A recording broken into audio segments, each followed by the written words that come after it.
Today, in part 4 of my unplanned crappy PCB repair series, which previously included such highlights as using a drill to clear out through holes because I couldn't get the solder out, this thing now powers on but gets stuck on the loading screen. So if you are just joining us, you can check out the previous videos linked in the description, but long story short, this is a portable ultrasound machine being used by an animal shelter. The power plug was loose from the motherboard over years of use and fatigue and needed to be reattached. The company refused to just fix that individual part. They said they would need to replace the entire motherboard at the hefty price of $30,000. So I went ahead and did a terrible job, as many people let me know in the comments, disassembling this, removing the old plug, which had actually, some of the pins had cracked and separated from the pin body, so it wasn't just the solder connections to the motherboard, soldering on a new one, and getting it to boot up. But as you can see here,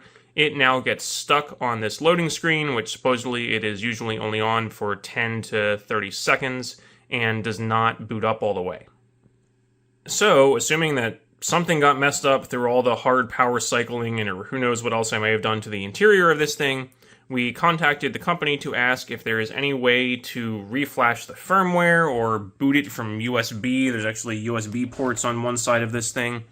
And again, the answer they gave us is no, we have to replace the entire motherboard. So I don't really believe that. I know there are 2 SD cards inside this thing. I don't know if we could remove and reflash those. I didn't actually really pay close attention when I disassembled it to see if it has a hard drive or what the storage in here is. But I would hope that there's some way to rewrite or reflash the software. What they said is that it is intentionally locked down, so you can't do that, and again, they would have to replace the entire motherboard. So I know YouTube comments are obviously a great place to get legal advice, but I think there's probably an interesting legal discussion here that I'm not thinking about. On one hand, you have right to repair laws, which I know there's been a lot of discussion and legislation around those recently.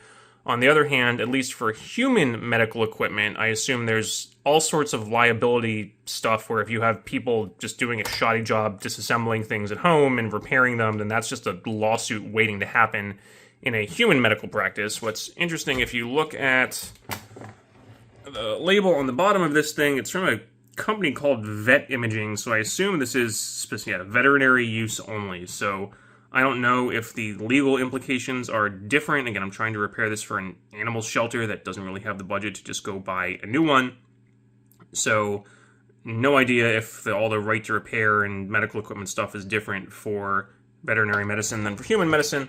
But either way, if you have an opinion or a comment, if you think the company's full of crap and if they would give me the software, I would be able to do that. If you think it's actually not possible, if you think the right to repair law says they should be required to give me the software, I'm in New York, if that makes a difference. Who knows? Go ahead and leave a YouTube comment. Maybe we'll get an interesting discussion about it. Thank you.